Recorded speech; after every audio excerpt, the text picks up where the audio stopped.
All right, today we're diving into a document that seriously reads like it's been ripped straight out of a high-stakes thriller. It's about a technology that promises to make you feel okay all the time. But you gotta ask, what's the catch? Let's find out. Okay, so right off the bat, let's be super clear. What we're about to break down is a fictional scenario. It's a thought experiment, a speculative peek at a potentially world-changing technology. In fact, this whole analysis is framed as the setup for a spy novel. So you might want to put on your intelligence analyst hat, because we are about to examine a leaked memo that supposedly exposes a massive secret. So let's start with the huge question that's really at the heart of all this. What if you could just delete discomfort? Get rid of stress or sadness from your life. Imagine a system that could guarantee you always felt, well, fine.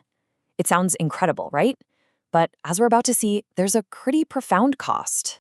And this brings us to the big sales pitch, a world without discomfort.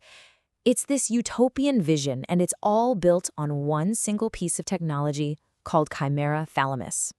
So what is this thing exactly? Well, imagine a synthetic cloud-based version of your thalamus, the part of your brain that's like a grand central station for sensory information.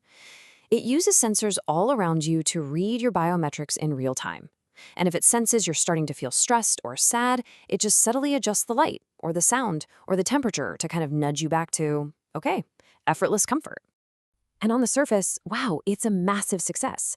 The corporate dashboards are just glowing. We're talking sharp drops in stress, beautifully smooth productivity curves, and satisfaction scores from users that are through the roof. It really looks like they've cracked the code on human well-being. But here comes the turn. The central question that our whole spy story really hinges on.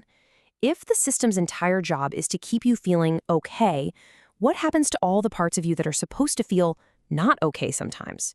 What is the real price of all this comfort?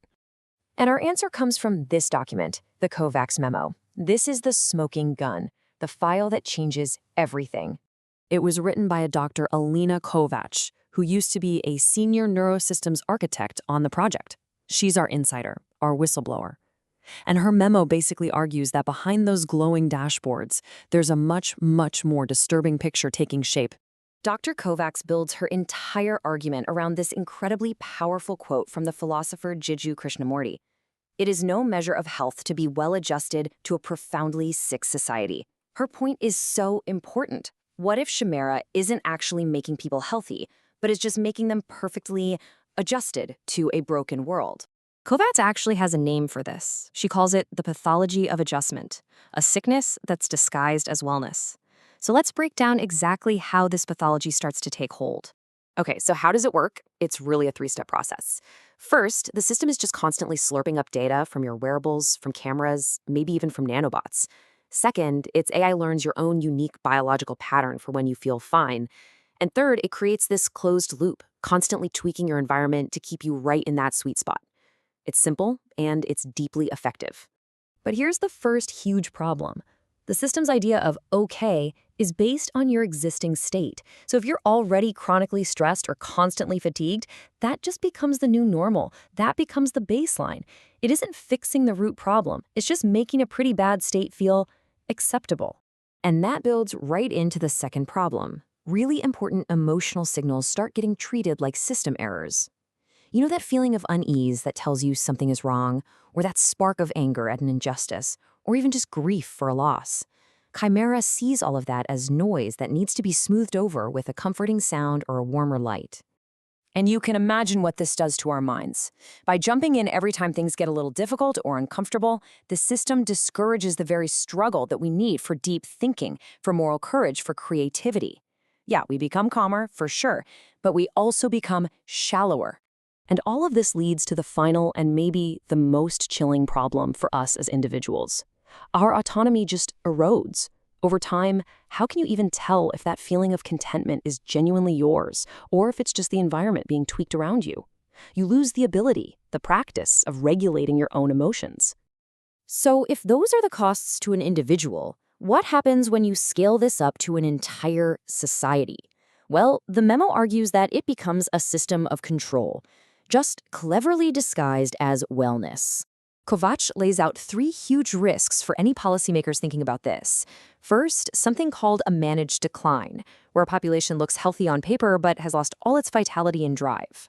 Second, huge social injustices become invisible because the distress they cause is constantly being soothed away, which stops people from demanding real change.